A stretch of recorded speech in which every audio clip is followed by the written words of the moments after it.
Alright, for a little while I've been having an issue with my OBDLINK MX Plus connecting with my RX8. What I ended up realizing is that it does have power, and the OBD did light up, but the host arrows up and down did not light up, but Bluetooth did. So what that told me is that it was getting power, but it wasn't communicating. And if I wiggled it sometimes, it would light up and it would connect. So I came down to it that I either had a loose wire or a loose plug. It ended up being a loose plug. So this is what we did real quickly. If you guys don't know how to solder and stuff like that, I'll make an additional video, but this is assuming you know some of the basics of electronics. But it's pretty easy, and it's only 5 or 6 wires, and I'll even include the wiring diagram.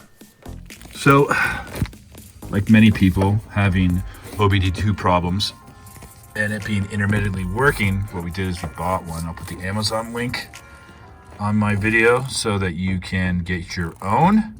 And I like this one because it has brackets so we can mount it somewhere in the race car. And if you use my link, I might get $1 or $2 to help support the channel.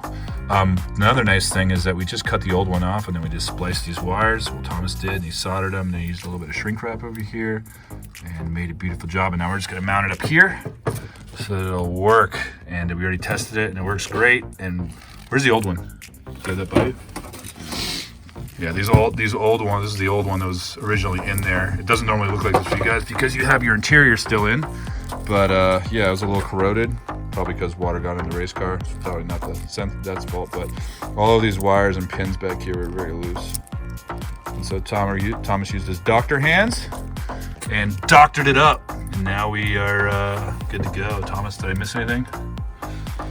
No. There's a lot of extra wires. This car doesn't seem to use them, so we're just taping them up at the ends and putting them away. Awesome. Yeah. Whichever one you buy, we'll leave the link in the description, but the Mazda only uses, what, 6 wires? 6 or 7. Yeah, so just make sure whatever one you get, you have enough wires in the same position, or you unpin them and put them in the correct. I would just get one of these universal ones that has every hole covered. That way you can just use the ones you need.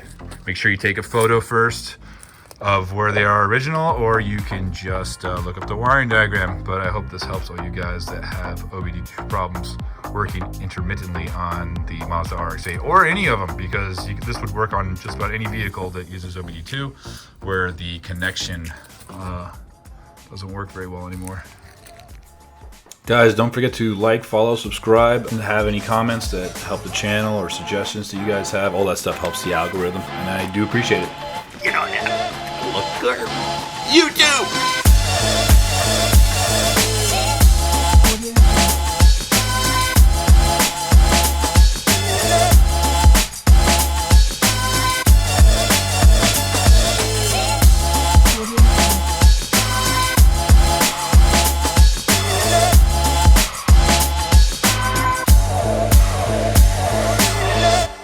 Audio Jungle.